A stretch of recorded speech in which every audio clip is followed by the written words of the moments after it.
Good morning, y'all. It's if Miss Newman, if I can get you to close that back door. Thank you very much.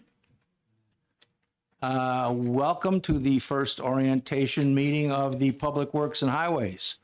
I'm Representative David Mills. This is, let me check with Representative Jack. Is this our sixth or seventh? This is our starting our seventh term together here, all on Public Works.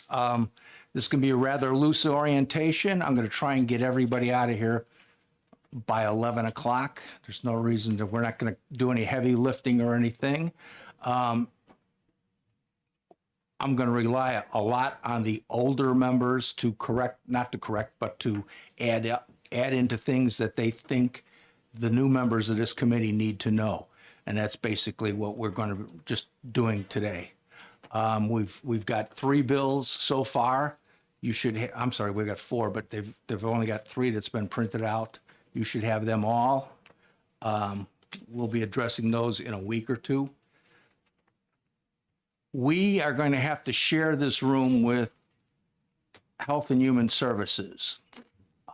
So our letter drawers, our mailboxes, I call them, don't get used to having those. In 6 months, we're going to have to completely vacate this building, and we're going to go somewhere else, and we probably won't have drawers. We probably won't have an assigned room.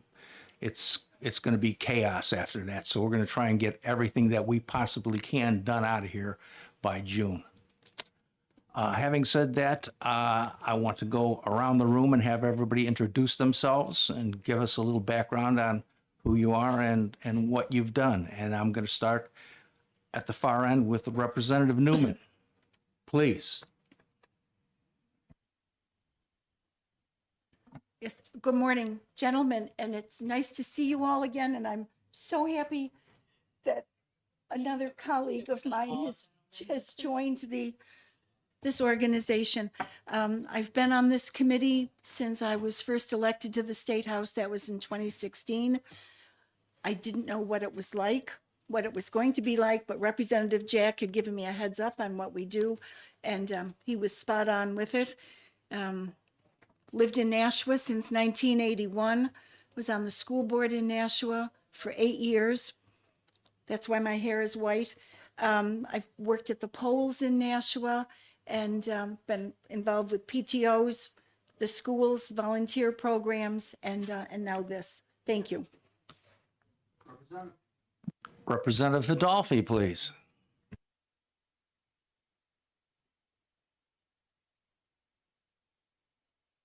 Now it is.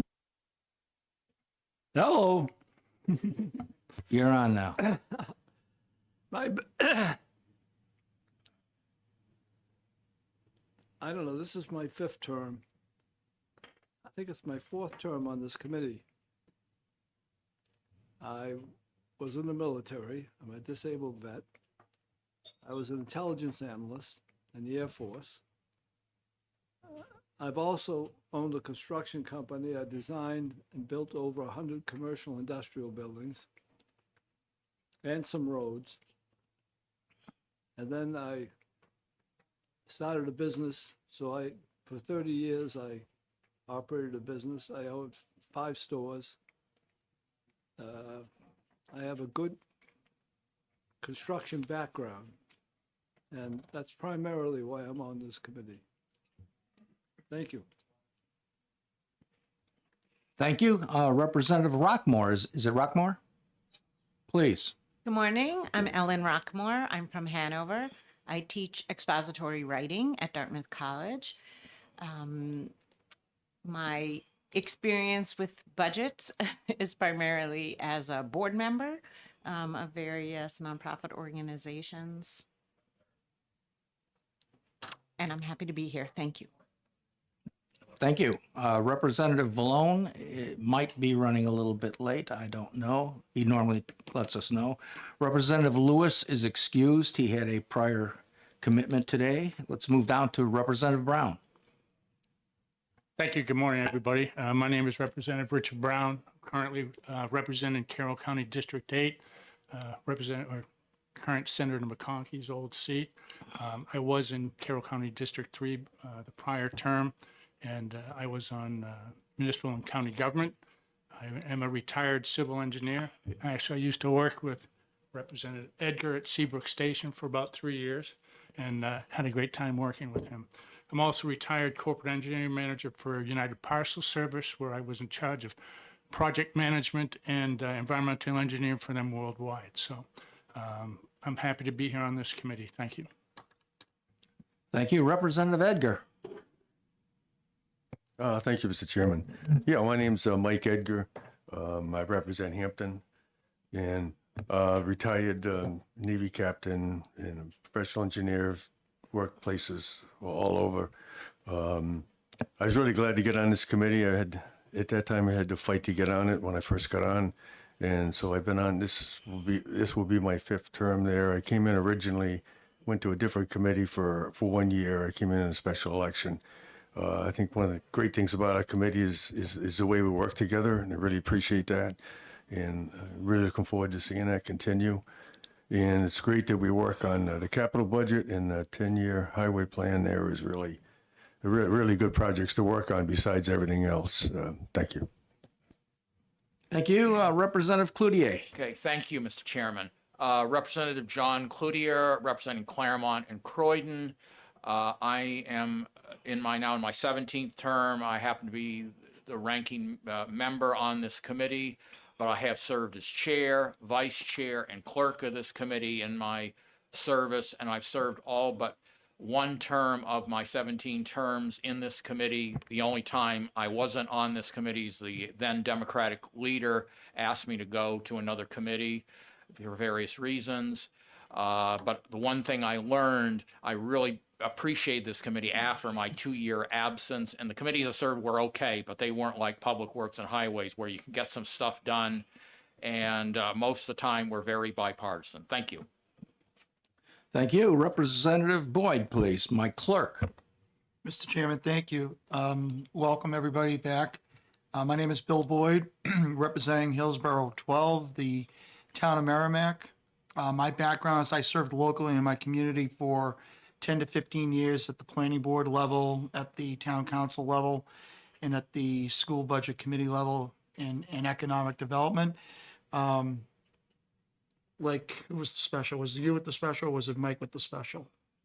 Special election, who first got it? Yeah, so Mike and I have something in common. We both got elected in the special, and when I got elected in the special, my dad, God rest his soul, suggested that I try to get on Public Works and Highways because he always liked the idea of being able to create and build this country, because he was a land surveyor and he did a lot of work on public works projects during his younger days. So I'm on Public Works and Highways, and I echo previous comments that were made. We do a lot of good work.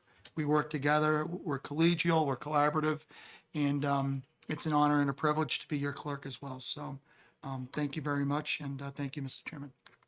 Thank you, Representative Boyd. Representative Melvin, my vice chairman. My name is Representative Melvin. This is my 4th term, my 2nd term on this committee. Unfortunately, I got chosen as vice chair. I spent 30 years on my planning board. I spent 15 years on my ZBA, 6 years as a member of the Board of Selectmen, and I'm really happy to be here. Thank you. Thank you, Representative Bogert. Good morning. My name's Representative Stephen Bogert. I'm Belknap County District 5. This is my 2nd term as a state rep and 2nd term on Public Works. I'm happy to be on Public Works. I have been chosen to be the Assistant Majority Whip for the Republican side, and I'm also the whip for the committee. I've worked 30 years with Motorola, overseeing manufacturing operations day to day for two-way radio communications for fire, police, and military. I've also have 30 years of zoning and planning under my belt, I'm also a city councilor for the city of Laconia. And I currently also serve on 3 different boards, all nonprofits. So my income from that is equal to the income from being a state rep, which isn't much. So with that, I'd like to thank you. Representative Jack. Thank you, Mr. Chairman. As the chair mentioned, this is my 7th term. I'm starting my 7th term, all of it on this committee. There was a term when I was clerk of this committee, and I've filled in as clerk a few times when there's been absences. I have an engineering background. It's in computers, but it is very helpful to have that. So I look forward to serving on the committee another term. Representative Bohm. Thank you. I'm Ralph Bohm, Hillsborough District 38, with the towns of Hudson and Litchfield. This is my 9th term, two terms in election law, 6 terms in education. I'm a retired software engineer. I've been a selectman, budget committee, and school board, and I'm currently on the National Regional Planning Commission, which I thought would be a good time to come here. So, thank you.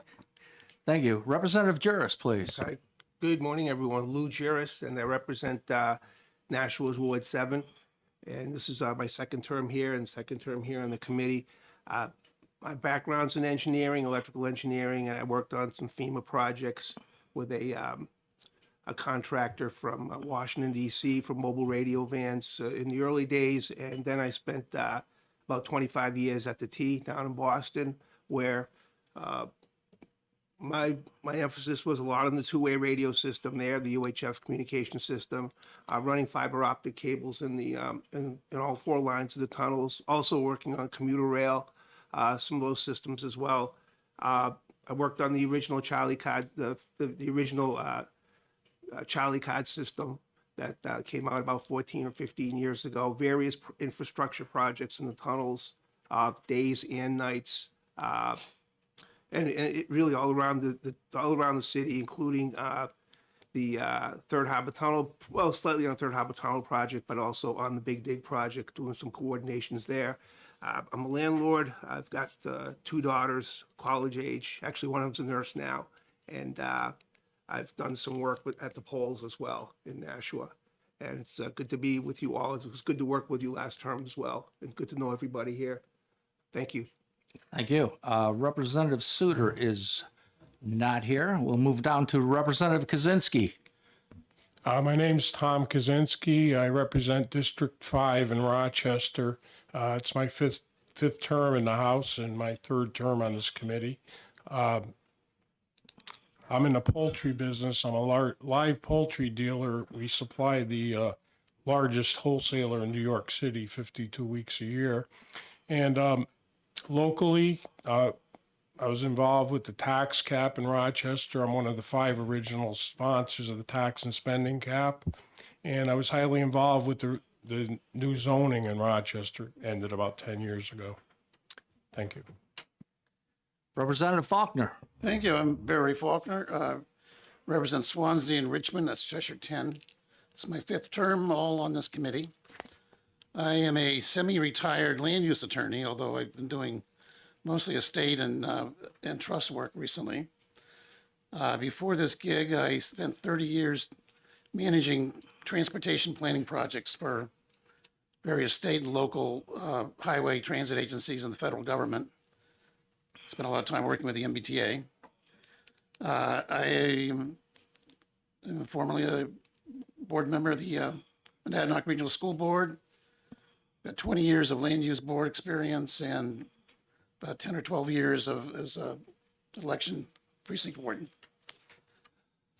Well, thank you, and welcome to all our new members. Couple of things I just want to bring up. We have a couple of members absent. Let's get that straightened out right away. If you're not going to be here, send me an email and copy in both my vice chair and the clerk.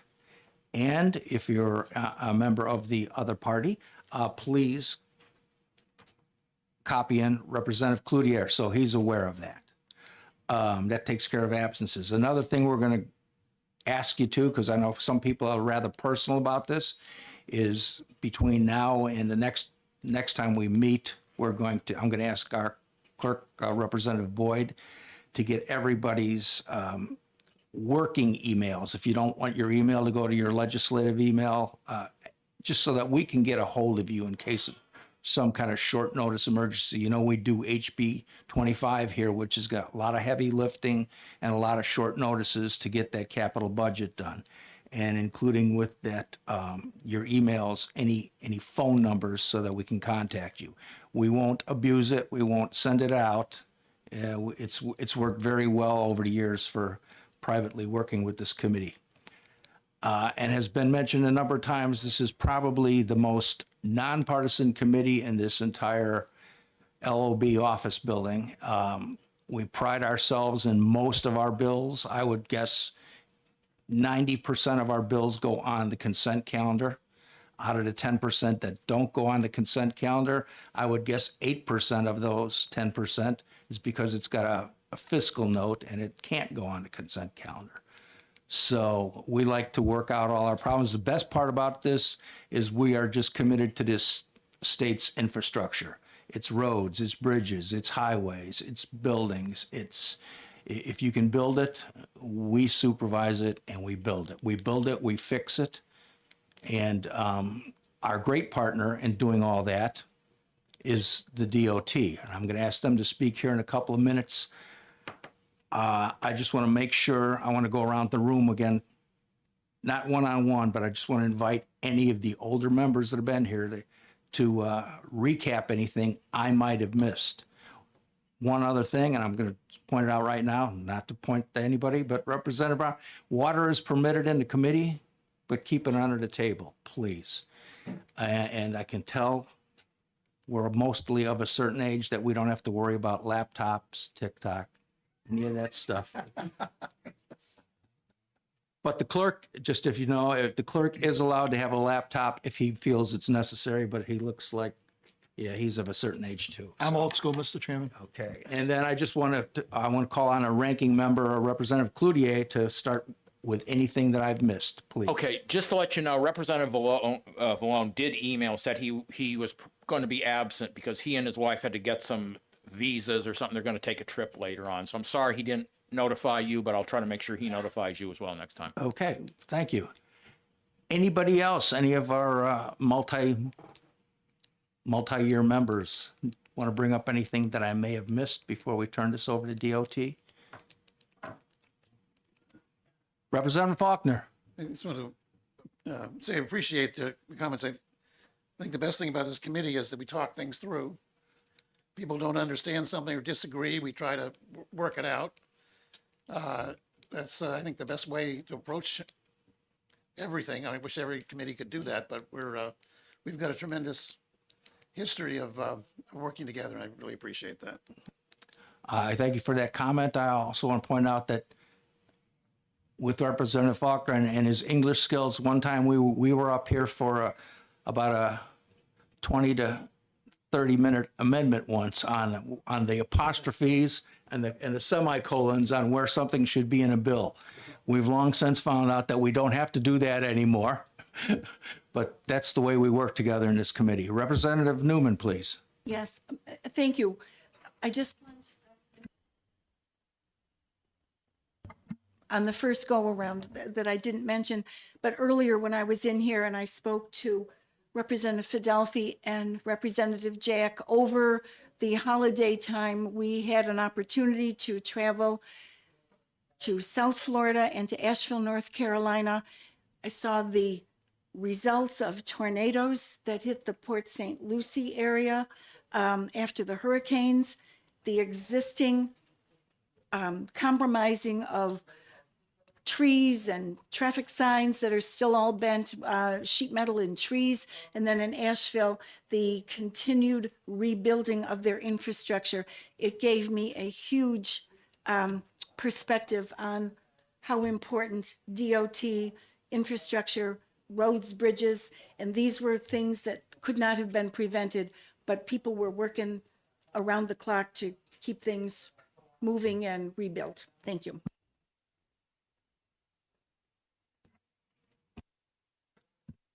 Seeing nobody else, then at that point in time, I think we'll invite, like I said, our biggest partners, the DOT up. David Rodrigue, please.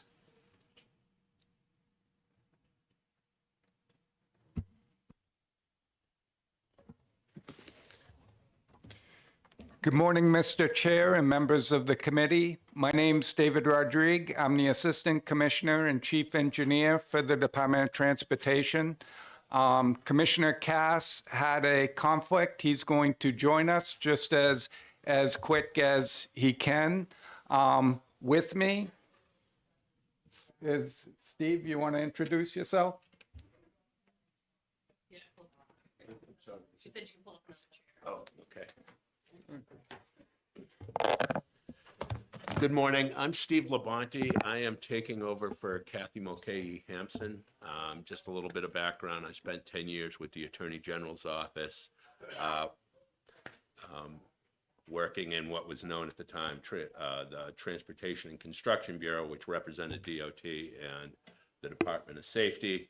I've spent the last 7 years at the department as the administrator of the Bureau of Right-of-Way, and with Kathy's retirement, I saw this as a good opportunity and something I was interested in.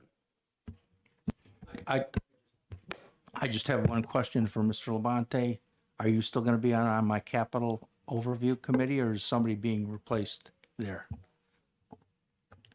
I think Don't know? Steve will be on your okay. capital overview committee. Yes. Just want to make sure we got all the good players. Yes, Okay. Anyway, absolutely. back to you, Mr. Rodriguez. And Shelley, would you introduce yourself? I'll just stand. Yeah, good morning. I'm Shelley Winters. I'm the director of the Division of Aeronautics, Rail, and Transit. I've been with the department for over 24 years and in my current role for about 2 years. So, thank you. Excuse me, Mr. Chairman. Yes. Not mine. I just wanted a question, a compliment. I just wanted to Mr. Labonte, the legislative liaison, and I think he's available not just to us, but all legislators, right? If they have a question with DOT. Okay. And I want to compliment when I've asked him for help, either for myself, constituents, or other legislators, you've always been very responsive, and I appreciate it. And you've got some big fields to shoe with Kathy Mulcahy Hampson, but so far you're filling those shoes. Thank you. And thank you, Representative. And let me start by saying the Department of Transportation truly benefits from this committee. We see you as champions in the legislature. We know you hold us accountable and help to guide us. But as you started your committee meeting and talked about working together and that collegiate attitude, we certainly benefit from that. And we want to support you in that. So today I'm going to give a brief presentation and overview of the Department of Transportation, but I want you all to know we are available to you anytime. We pride ourselves on that availability, and we want to answer any questions you have at any time. And in the end, that helps you to advocate for and support us, and we appreciate that. So starting with the presentation, the first slide gives you a high-level view of our organizational structure. There are 3 commissioners, Commissioner Cass, myself, Assistant Commissioner, and Deputy Commissioner Andre Briere. We have 5 directors that oversee different parts of the department. Shelley is the Director of Aeronautics, Rail, and Transit. We have a Director of Project Development, a Director of Operations, a Director of Finance, and a Director of Policy and Administration. We also have 2 offices that report directly to the commissioners. The first is our Office of Safety, if you will. That is a group that's dedicated towards roadway safety and making sure that we're focused on making the roads as safe as possible. The other is our Asset Management, Asset Performance and Strategy Office, and they really help make sure that we are focused on the performance of your transportation system, of our roads and bridges, and making sure that we continue to track our operations, maintenance, and replacement of that transportation system to drive the lowest life cycle cost of our roads and bridges. We then have a series of bureaus that report to each of those divisions as well. Our mission at the Department of Transportation is transportation excellence. And in our purpose, we talk about some of the things that are important from our perspective with transportation and transportation excellence. We want to support economic development, and we want to make sure we provide a well-maintained, efficient, and reliable transportation system for all road users. And it's very easy for us to focus on roads and bridges in New Hampshire, but we have the Department of Transportation. We have rail lines that we're responsible for as well and manage. We have bus services that we pass through federal funds to help support, to help people get around in New Hampshire. We have the airports that we manage as well. Some key facts about the DOT. We have 1,651 permanent positions. We're a significant sized agency, but we'll talk about a little bit in the future how that number has come down over the years, not increased. We also want to highlight that currently we have 404 vacancies, or 24% of our workforce, and that's impacting how well we can meet our mission of transportation excellence. We have 2,160 state bridges, of which 115 are on the red list. We have 168 municipal bridges, of which 213 are on the red list. All of our bridges are inspected every 2 years, unless they're on the red list, in which case they get inspected more frequently. Some other key facts: we have about 4,600 centerline miles of roadway. We target paving 500 centerline miles per year. We maintain over 100,000 signs, 96 million feet of striping, 442 traffic signals, 11 public transit systems, 25 publicly accessible airports, 194 active state-owned rail lines, and some others in that table. From a funding perspective, in fiscal year 2024, our actual expenditures were $702 million. We like to show in the chart below that of that 702, 56% of it, or almost 400 million of it, goes to municipal aid and construction, directly to our construction projects that the department advertises and oversees the construction of it. 44% of those funds come to our operating, which is maintenance and operations, personnel cost, winter maintenance, and so forth. Diving in a little deeper to aeronautics, rail, and transit. For aeronautics, we have 25 open to the public airports. In federal fiscal year 23, we granted over $20 million to those 12 federally funded airports. We have 13 airports that do not receive federal aid.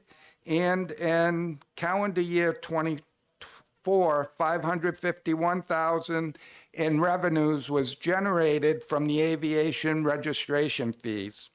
On the rail side, 6 active operator agreements with 4 freight rail lines and 2 tourist excursion rail lines. We have about 150 miles of actively used state-owned railroad, 290 miles of abandoned or inactive state-owned rail, and 230 miles of privately owned rail lines. From a public transit perspective, we support 11 local public transit systems, intercity bus and commuter services, Boston Express, and community transportation. The administration of our department is made up of the executive office. I described a little as we started. We do charge some of our budgetary activities to administration and the executive office, including our GO bond debt service, transfers to other agencies, retiree health, and so forth. Also in the executive office, we have a public information person, and we work on our management strategy as well.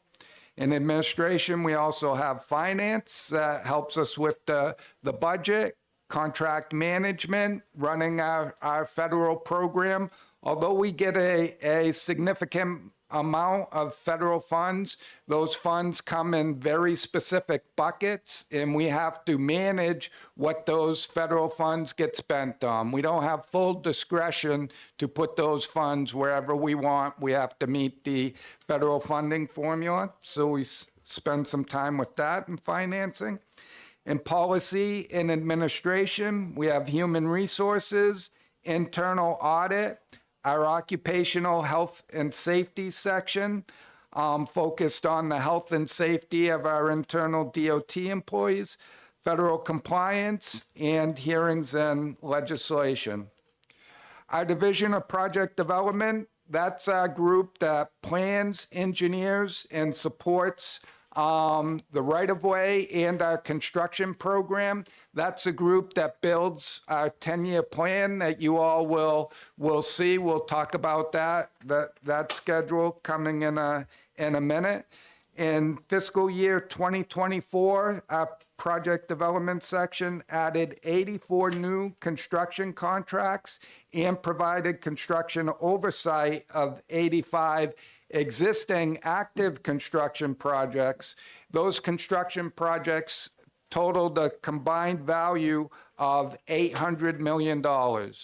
Also, last fiscal year, we advertised $331 million worth of new projects. On the maintenance and operations side, we have a Bureau of Highway Maintenance, and that's broken up into 6 districts statewide. We have 86 different patrol sections, 84 separate patrol sections. We maintain 4,600 centerline miles of roadway. This is the group that does our winter operations, that does our summer work plan that we administer ourselves, that responds to emergencies, tries to keep up with our guardrail maintenance, drainage maintenance, mowing, and everything else. I always like to point out 84 patrol sections. It sounds like a lot, but the reason we're successful with our winter maintenance program is because of our logistics, because we're set up, and 84 sections really leaves one section for about every 3 cities or towns in the state. So it's not as much when you think of the geographical area that we cover.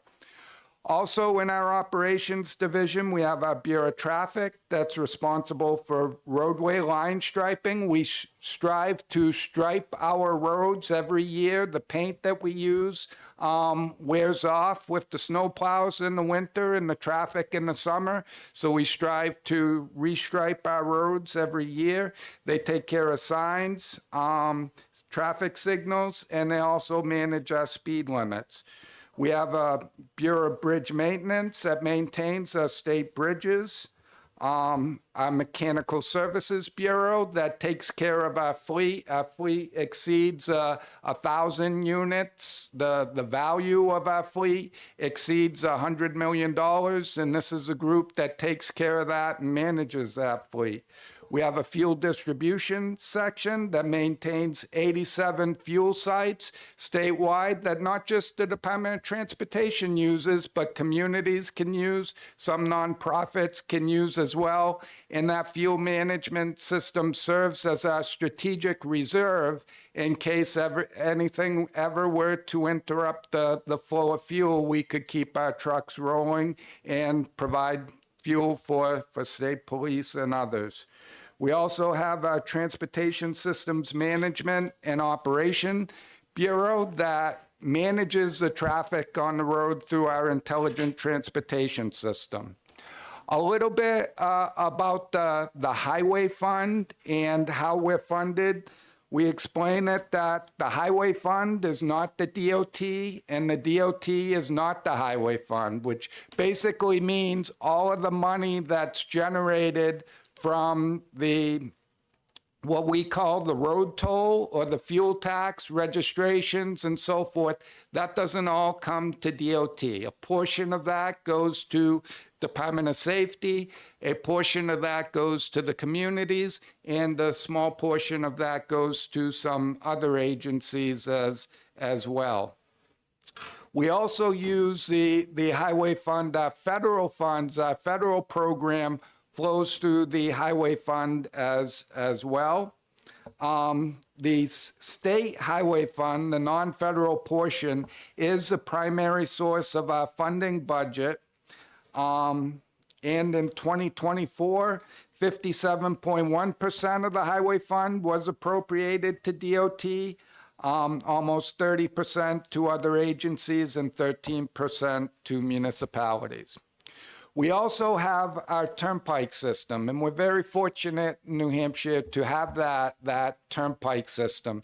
The turnpike system operates as an enterprise fund, which means the money generated in the turnpike system has to stay in the turnpike system. So when we talk about financial challenges, it's not like we can raise the tolls and spend that money anywhere we want to around the state. The turnpike system self-supported, but the money raised there has to stay there. And there's some facts and figures about the size of that system in your presentation. Finally, we get to some issues and challenges that we have.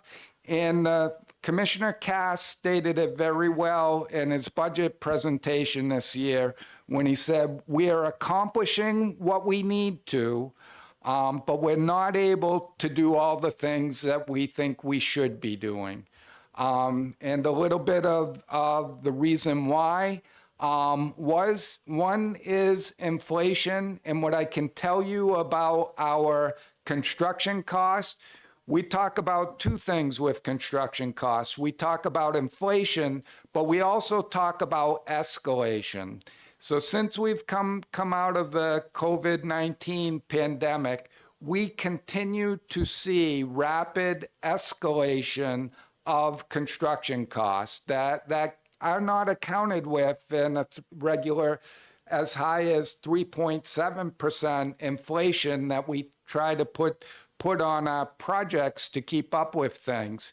And what we're seeing now is that also takes on a regional characteristic around the state. There are parts of the state where bids are coming in very close to what our estimates are. In other parts of the state where the bids may be 40% greater than what our estimates are. And that's largely driven by workforce, the contractor's ability to hire folks, to keep folks, and also duration of projects, and more complex projects get more expensive than we think they should be. A little bit more on our vacancies, again, I mentioned 24%. We are focused on what we call recruitment and retention, but we still have a difficult time attracting and retaining employees. We also have a difficult time with some of our winter maintenance contract rental providers. Winter maintenance, we do about half DOT people and trucks and about half rented contractor people and trucks. And as time goes on, it's getting more and more difficult to attract that contract rental agreement with a truck and driver. This is not something our big roadway contractors want to do. This is something more the backyard contractors, and it used to be a lot of farmers would do with their equipment and people in the winter, and they're not there like they used to be. So from a productivity perspective, because of these challenges, we do fall short on some of our targets that we'd like to achieve. We're prioritizing resources to the most critical areas, but we are reducing some of our preventative maintenance, and that preventative maintenance is the best way to drive the lowest life cycle cost for our roads and bridges and all our assets.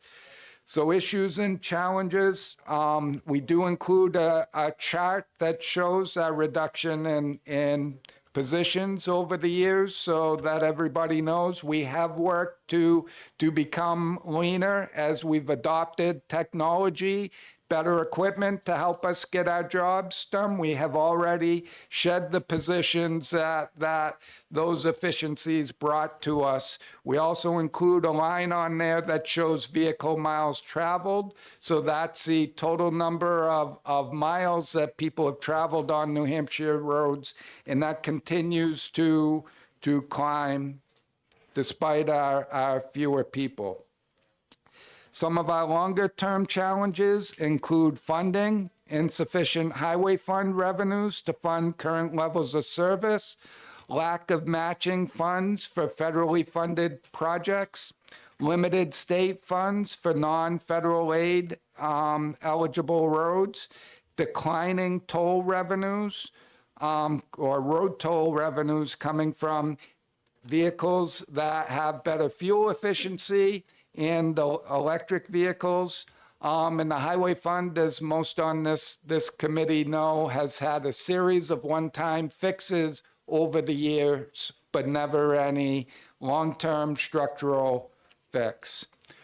Little bit on the 10-year plan process. That's how we plan our capital projects for the future. We update our 10-year plan every 2 years. That's a continuous cycle, and where we're at with that, this April, we'll be starting the public portion of our update of the plan. We'll incorporate some recommendations from the regional planning commissions. We'll then work with what we call GASSET, which is the governor and executive council's advisory transportation group. We will get the 10-year plan right for our executive counselors. We will go out. Last time we had 24 or 25 public meetings to get feedback on that plan. We'll finalize the plan with the executive counselors, present it to the governor, make any changes that the governor wants, and then it will come to the House through your committee, and then it will go to the Senate and finally back to the governor for signature. Hopefully not this spring, but the next spring. We also want to highlight the New Hampshire Transportation Council. This council was established by New Hampshire legislature in 2018. It's intended to partner with the DOT and the general court. And this can be a great place that if you want to have things studied or looked at carefully, you could consider referring that to the Transportation Council. And with that, I thank you for your attention. And Mr. Chair, at your pleasure, I'd be happy to take any questions now, but I also do want to continue to keep the door open for the future and make sure folks know we're always here to answer your questions. Thank you.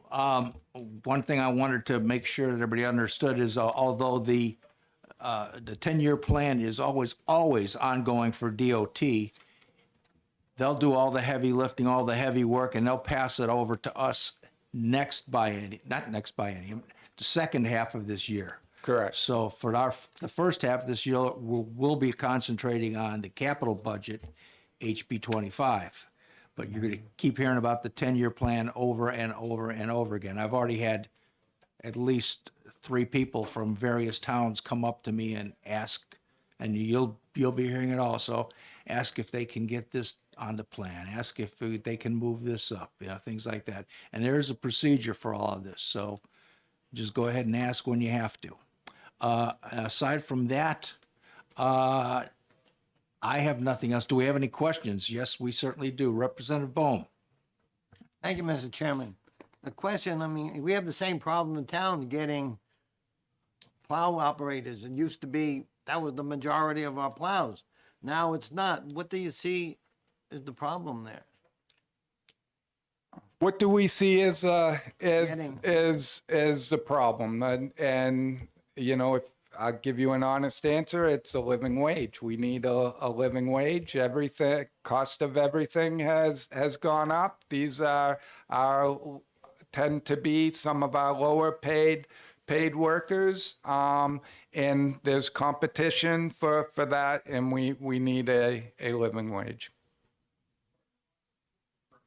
Representative Jack. Thank you, Mr. Chairman. On the long-term funding challenges, I'd like to highlight the work of the Road Toll Commission, which is a commission that is charged with developing a long-term plan to solve the funding challenges, and the next meeting of that is scheduled a week from today. That is true. Do we have any other questions for the DOT at this point in time? Representative Juris. Thank you, Mr. Chairman. Back to the, plowing and the winter maintenance. So are we, and you've been hearing about this, in the media, here and there in the media, especially over the past few months, any incentives that DOT is offering for contract? And these are contracts, correct? These are contracts that you engage in with like a landscape company or a big trucking company? Or is it not? It's not by the hour, per se, is it? So it's both. First, we struggle with our own internal workforce and making sure we have a seat in every plow truck, and we do have incentives to help make sure of that, to help incentivize people who have CDL licenses but work other places in New Hampshire DOT and other state agencies to come to work with us for the winter. And it also incentivizes our current workforce to stay with us through the winter. So that's a $5,000 bonus for folks who work with us through the winter season.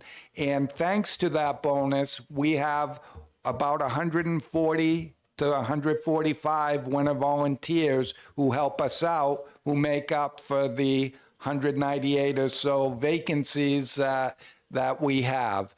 It's important to understand that that's also a 24/7 job. We can't fill one shift, never mind multiple shifts, so those people are available just when we need them to plow snow, but for the duration of the storm.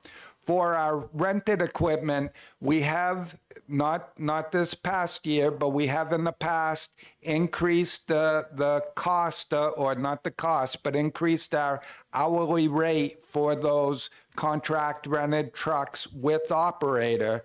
And we also have a system where we pay a 10-hour minimum every 2 weeks for 10 payments during the winter season.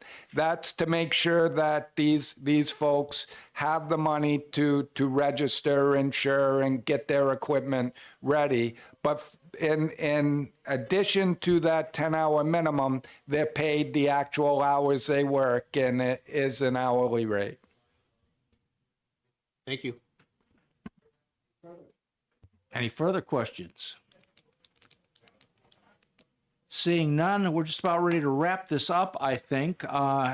If there's nothing else further that the DOT wants to contribute at this time, I'd just like to ask you to please stay a couple of minutes.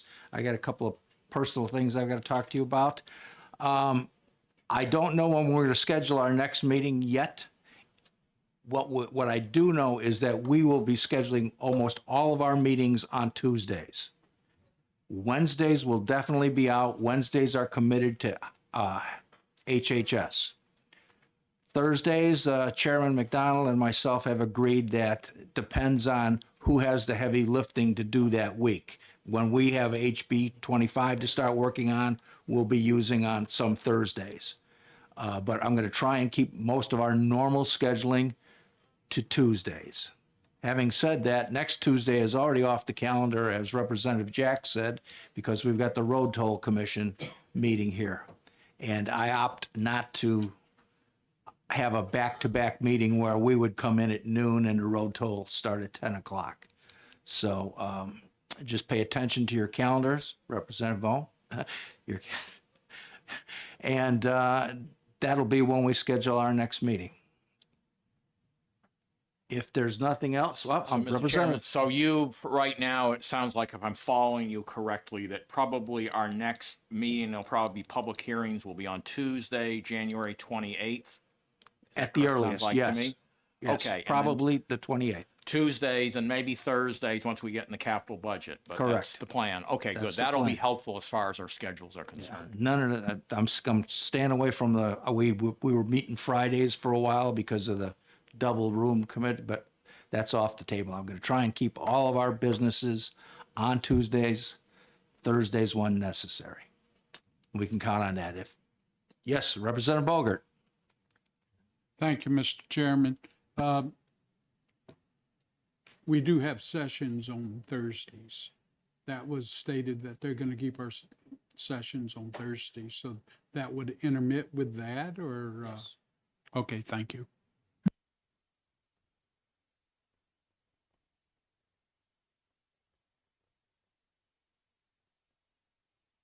Okay.